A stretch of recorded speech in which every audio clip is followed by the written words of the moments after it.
Hello, everybody, and welcome. Thank you very much for joining us for another weekly walk. My name is Ryan, and I'm a guide for the Central Park Conservancy. We know that it's still pretty difficult to get to Central Park, so we want to continue bringing the park to you through virtual tours, as well as our weekly walks, which we have every Wednesday at 12:30. Thank you for joining us for another weekly walk. Today, we're going to be exploring the Ramble, and we're going to be together for about 15 to 20 minutes. All the photos you're going to see were taken by myself in the past week, with the exception of just a few, which I accessed through various different public archives, such as the New York City Parks Department, the New York Historical Society, the Museum of the City of New York, as well as the Central Park Conservancy photo archives. Just a little bit of housekeeping before we begin. Some of you may be familiar with the Conservancy, but we are the nonprofit private organization that keeps Central Park clean and green year-round. And our mission at the Conservancy is to preserve and celebrate Central Park as a sanctuary from the pace and pressures of city life, enhancing the enjoyment and well-being of all. And there's arguably no better place to do that than the Ramble. We are using Zoom, as I'm sure a lot of people are familiar with. So if you do want to say hello, please feel free to use the chat feature, let us know where you're joining us from, or drop a favorite memory you've had in the Ramble. If you do have a question, please use the Q&A feature, and my colleagues Juan, Ian, and Jose are all in the back end answering questions that you might have. Last thing you'll see pop up are some visitor polls that'll launch throughout the tour today, and those will allow you to vote in them, and then I can share the results afterwards, and we can see what everybody's thinking. So we're going to jump right into our weekly walk of the Ramble. Now, some of you may have been joining us on weekly walks for quite some time now. We're coming up on almost a year, about 10 months of doing these weekly walks. Many of you may remember Brendan, an integral part of our team, and the person who really started up and got the ball rolling with these weekly walks. Since we're coming on about 10 months of doing these, we're actually revisiting some of the areas that we visited almost a year ago. But what we're going to be doing is not only seeing some of the same sites, we're going to actually see new sites as well as compare the differences between these from season to season. So Brendan actually took a weekly walk through this area in May of 2020. And then we've also actually come back here in various times. I led a weekly walk of the Point a few weeks ago, as well as Ian's walk of Tupelo Meadow about 2 or 3 months ago. So we are going to actually compare some of the differences. And if you do want to learn about the Ramble in different areas and see it in different seasons, you can check the chat box now, and you'll see some of the links for these past weekly walks, such as the Point, Tupelo Meadow, and Brendan's original Ramble walk from May 22nd, I believe. So we're going to compare some of the differences from the spring to the winter now, as well as see some new things that you haven't seen in the Ramble on weekly walks. That was a mouthful, so we'll jump right into it. Our tour is going to start, or walk rather, is going to start just on 77th Street and 8th Avenue, an area we've started before. Looking down south, and here we can see a pretty famous building on the far right, which is the New York Historical Society. We actually use some of their photo archives to help us get really cool classic photos of Central Park. And right outside of this area is going to be a statue of Alexander von Humboldt. Alexander von Humboldt was actually a German scientist, explorer, and a naturalist. A naturalist is basically somebody who studies and appreciates nature. And it's really appropriate that this statue is up here. It actually used to exist down on 59th Street and 5th Avenue. It was dedicated there in 1869, but eventually it got moved up here. And this is a very fitting spot for it because not only is it outside of the Historical Society, it's right outside of the American Museum of Natural History, proudly sitting at this entrance to the park known as Naturalist Gate. Very close to the Ramble, which in my opinion is one of the best areas to explore to learn about wildlife. So as we walk by Alexander von Humboldt, entering in at Naturalist Gate, we'll start to enjoy the park's naturalistic beauty on this overcast wintry day. We don't have to walk too far to start entering into the outskirts of the Ramble. And as we walk around this path, we're going to come up to a site we've probably seen a few times before, Oak Bridge. We've come by this bridge a few times in weekly walks, so we won't bore you with the whole history, but it used to be a completely wooden bridge that fell apart and was replaced by a really ugly looking metal bridge. That would eventually be re-replaced to our present day Oak Bridge, which looks like the traditional design. Looks like it's made out of wood, but it actually features a metal in there to make sure it stands the test of time. But one thing we can look at the difference is, we can look at this kind of wintry day and compare it to Brendan's walk back in May of 2020, where we see the park in a very spring setting. A lot of lush green, light blue skies, and of course, a lot of green leaves on those trees. Looking at the park today, In wintertime, very different, of course, a lot less color. We're going to see a lot of the absence of leaves on the deciduous trees. We even see clouds covering up some of those really tall buildings. And if we actually look just beyond Oak Bridge, we can see another difference between this season and spring. Some ducks. These waterfowl in particular are northern shovelers. Northern shovelers are a migratory waterfowl or duck that come in during the wintertime. So they'll be hanging around during the winter season, something we won't really see in springtime. They get their cool name shovelers from their bill, which kind of looks like a shoehorn or like a shovel. And what they'll do is they'll swim in a circle, forming teams actually and creating really big circles, creating almost a whirlpool type effect, which helps to bring vegetation from the bottom of the lake upwards. And then as they swim around in circles, they kind of just go bobbing for apples, eating some of that vegetation. A really cool example of teamwork and a really cool example of a migratory bird stopping by Central Park for the season. As we say goodbye to those northern shovelers and walk over that Bank Rock Bridge, Oak Bridge area, we're going to come into the density of the Ramble. And of course, we do see the absence of some of the leaves from the trees, but there are a few conifers we can see here, which keep their needles and green color, as well as this beautiful boat landing. This is Chambers Boat Landing, and it's one of 5 boat landings that are around the Ramble. We can actually see one other one in this image in the very back, right where my mouse is hovering over. But we're certainly going to see some of the more beautiful rustic architecture as we walk through. And as we hang a left from Chambers Landing, another great example of some beautiful architecture here in the Ramble. This is the Ramblestone Arch, another area we've come by in other tours, especially like Brendan's in the spring. And we can see how during the winter, it's a lot more kind of fitting into the color as opposed to in the springtime where we got a lot of that green. During the wintertime, it looks like that's really just growing out of the rock, which is appropriate because this is again made of Manhattan mica schist, the bedrock of New York, and the rock we can see all around areas of the Ramble. But walking through this, really no matter the season, is really cool because this is a great piece of history. The Ramblestone Arch was put in here in the late 1800s, and this is a stereograph image that you can actually see of some early park visitors visiting the Ramble. And the Ramble was one of the first landscapes created in Central Park because they wanted to offer people that really naturalistic type of area to explore, and the Ramble's perfect for that. This stereograph image, though, is really cool of this Ramblestone Arch, and certainly lets us appreciate how it's grown over time. A really cool piece of history as we walk by and we can touch this Manhattan mica schist that leads us into almost a different portal of the Ramble. And as we continue through, we're going to actually wrap a left and hang around up top of that. Walking on top of this arch now, we can actually see how the creators of Central Park, Calvert Vaux and Olmsted, put boulders on top of this little valley area to create this really cool arch and walkway. And as we walk over here, of course, we do see a lot more darker kind of colors, but we don't have to just see dark colors as we walk through the park during this time. Reflecting back on spring, of course, there was a lot of green as well as a lot of flowers like these bluebells. This is a picture from Brendan's walk in May, which shows some bluebell flowers that were springing up. But just because we're in winter doesn't mean we're not going to see flowers. It might come as a surprise, but you can see flowers and colors blooming in all seasons. These golden Alexanders are actually popping up right now in winter. They're popping up a little bit earlier than they usually do, but this is something that you can still see adding color to areas like the Ramble, even on a gloomy, overcast day like it is today. I actually want to launch a poll real quick while we're here too, and this might be an obvious answer for some people, but everybody is different. I personally enjoy getting into the park on a rainy day, a cold day, because you get different types of experiences.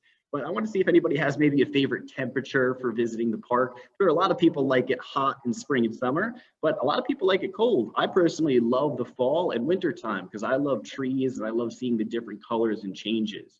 And maybe you enjoy all weather. I've had some of my best days in the park on a rainy, rainy day. Let everybody vote in that, and then we can share and see what everybody's thinking in just a little bit. But continuing past this golden Alexander, we can start wrapping around to a southern section of the Ramble, coming along the lake and some of this beautiful water. And as we come along this water, we have some rustic architecture like this little wooden bridge. And this wooden bridge is part of the Ramble cascade area. Looking just over our left as we cross the bridge, we can see that cascade area, which we visited on various other walks, an area that received a lot of focus in our restoration of the Ramble.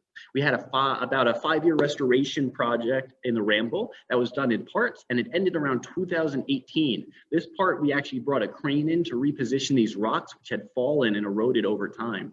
But today they offer a beautiful little natural cliffside look, as well as a flowing stream of water. And that water is great because not only is it beautiful to look at, covers up the sounds of the city that surround us, makes us forget we're in the middle of Manhattan, certainly connects us to this natural landscape. And as we walk around this southern section of the Ramble along the lake, we can, during the winter time, see some of the buildings and architecture. Not something I like to focus on, but I do appreciate the West Side architecture more than any other buildings. And here we can see a few fancy ones like the San Remo, as well as just barely tucking over the tree line here, the Dakota, and then just to the left of that, the Majestic. A couple cool buildings that we can see that are those pre-war buildings, and really a great focus on architecture and art, just like Central Park. As we do walk along this southern section, we'll eventually come up to another boat landing. One of, again, 5 boat landings found throughout the lake, or the shoreline of the lake, each one being very different and unique in design and structure. This is actually the only boat landing you'll find that does not have a roof, and that is purposely done. The reason this doesn't have a roof is so it doesn't block the view of the beautiful Bow Bridge that exists just next to it. These boat landings were actually all restored in 2016, and they're actually direct replicas of the traditional designs from the 1800s. Really, really cool, really authentic looking design. And of course, a beautiful spot at this one to enjoy the view of Bow Bridge, the second oldest cast iron bridge in America, really the first bridge constructed here in Central Park. But a beautiful design, and beautiful no matter the season. Of course, it's a little more subtle in the winter time, but during the spring or summer, we see Bow Bridge sticking out against the bright contrast of the background. But again, no matter the season, you can enjoy the beauty of this area. And I think it's important to remember what the lake was originally used for: ice skating. This is actually a oil painting by Agnes Tate. It's called Skating in CP, and it's from 1934. It's a really cool piece that's actually from the Smithsonian American Art Museum, but a really cool example that kind of depicts the view from sort of where we are right now, actually, a little bit behind that boat landing, sitting on one of the rock faces of the Ramble, looking down at people ice skating on the lake. And of course, that's not something we'll see present day, but it's fun to really imagine and think about what these areas used to be used for. Really beautiful site, but regardless of the season, we can find beauty all along the shoreline of the Ramble. Plenty different areas to sit, like this rustic bench, or even on top of that boulder if you're feeling adventurous. And as we walk along this area, we can again see it's a gloomy day, but we can find color if we keep our eyes open. Fallen branches on the ground might just seem like a dead branch, but they actually might be a microcosm of life. This one, we can see there's a bunch of kind of things sticking off on it. If we look a little bit closer, we can see what that is. That is Stariaceae, or Stariaceae, pronouncing that probably a little wrong, but it's a fancy name for a family of fungus. This type of fungus offers such beautiful variations of colors, these oranges, reds, greens, so many different types. There's about 125 species. Each one will provide some different type of color with these cool striations, but arguably beautiful than most flowers I see around, in my opinion. There's also other types of funguses. I personally love looking at the funguses, even like these ones, which are a type of Tremolaceae. Tremolaceae or Tremolaceae are going to be another family of fungus that produce these kind of fruitful type bodies. It's again not a fruit, but it's kind of fruit-like, almost squishy, like some type of like orange or zesty fruit. But a really cool bit of color that we can see really shining through on this wintry day. As we walk along, reflecting back again on the springtime, things are warmer. We're going to see buds blooming from the trees. We're also going to see a bunch of bumps on that rock. Those bumps are actually turtles, though. And of course, we can see in springtime a lot of turtles sunning. During the wintertime, not so much. But turtles are still there, though. They're just under the water. Turtles are going through something called brumation. And brumation is basically like a hibernation for turtles. They're just having a nice sleep under the water, and they're going into sort of like a suspended animation. They can actually take in oxygen from dissolved oxygen in the water through their skin cells on their tail. And they can actually survive under a frozen lake for really a few months before needing to come getting air. But a really cool natural kind of evolution that these animals have gone through, and something cool that they really have. But of course, we'll not see them during the winter time. We will see those two mallards though on the right, a year-long couple of birds that we can find in Central Park, the male mallard on the left and the female on the right.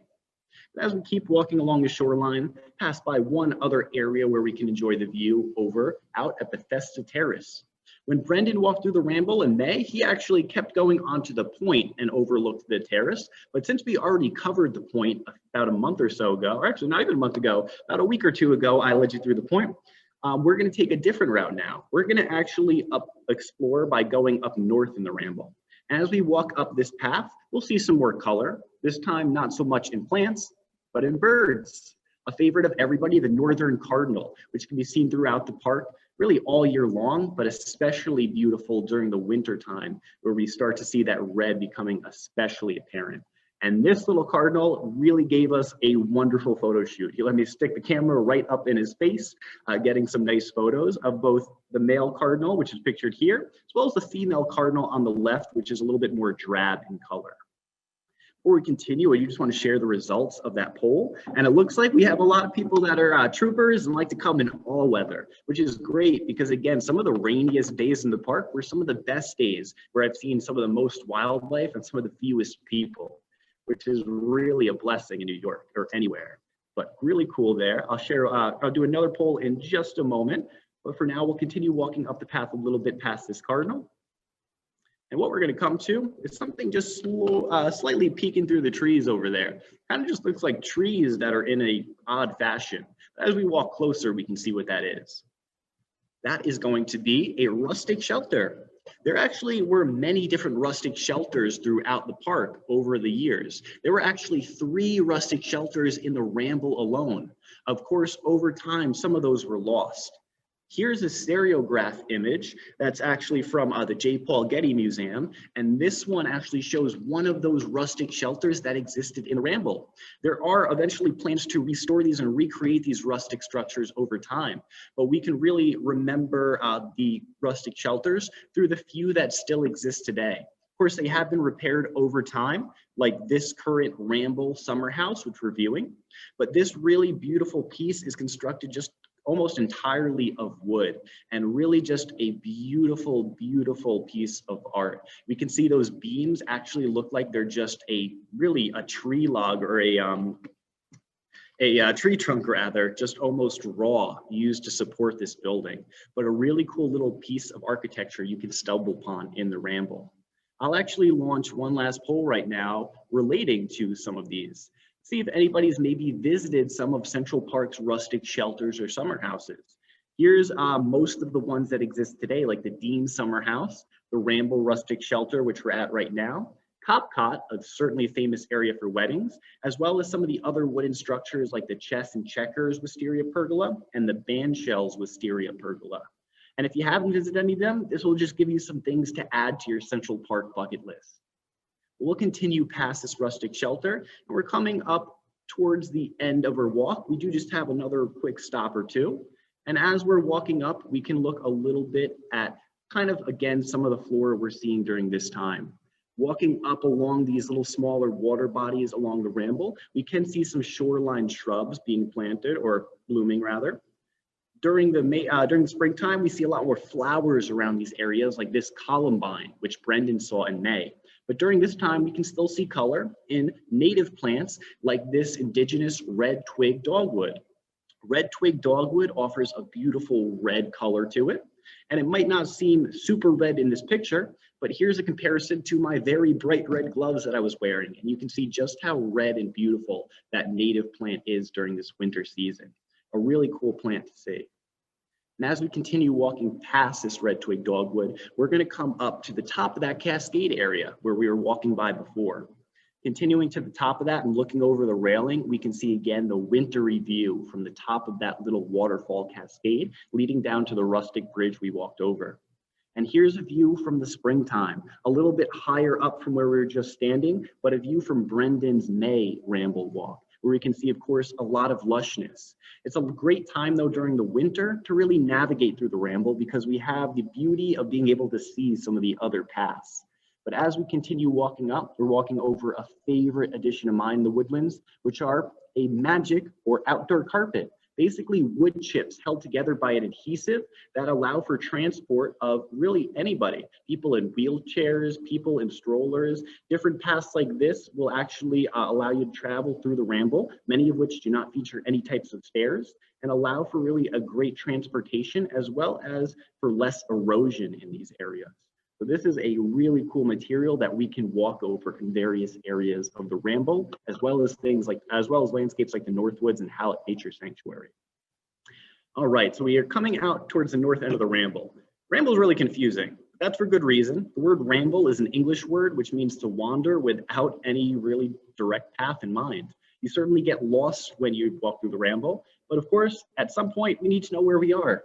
If you ever need to know where you are in the Ramble or any landscape in Central Park, look no further than these lampposts. These lampposts have a secret hidden trick on them that will let you know exactly where you are.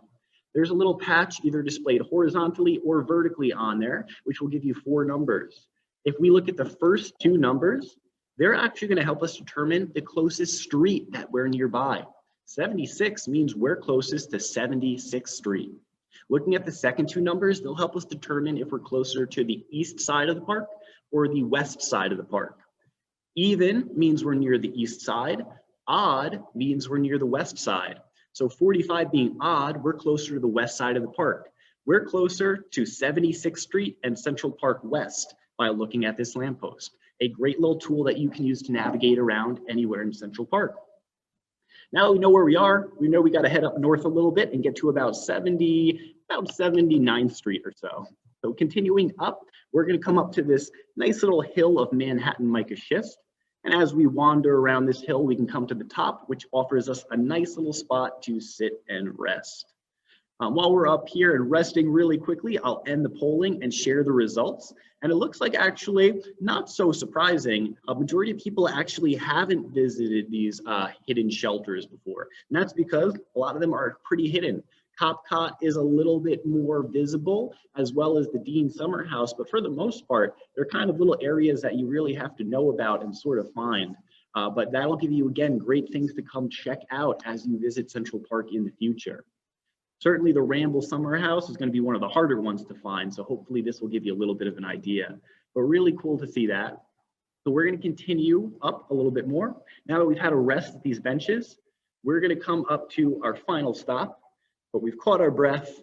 We can walk up this staircase, coming to our final ending spot for the walk. And as we walk up, we're going to see that's Belvedere Castle. We'll get a nice little reward from braving around the Ramble. And one last thing we'll see as we come up, we'll look to the right and see a big black fenced off area with machinery.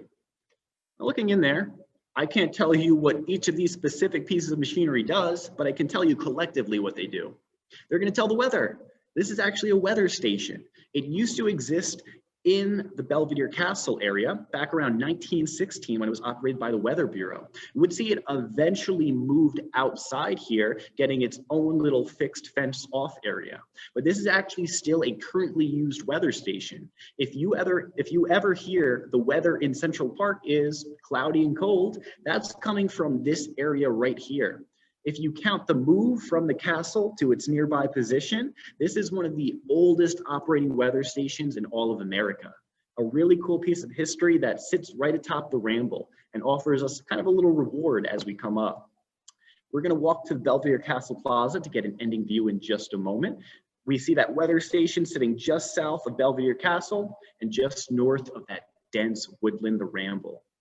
So we've made it through the Ramble, we've ventured through, we've gotten through all that dense woodland around the twists and turns. We know our way around now. So now we can come up to Belvedere Castle's Plaza and we can end with a view as a reward. We can also see a little sign here I'll point out about the Belvedere audio guide. We actually do have audio guide as well as the Bloomberg Connects app, which will help you learn about landscapes at your own speed using your smartphone through a downloadable app, the Bloomberg Connects app, or using our Belvedere audio guide. I can actually find that on our websites, or if you stop by one of the visitor centers like Belvedere Castle, which is now open in limited capacities on the first floor, you can get some of those pamphlets and handouts.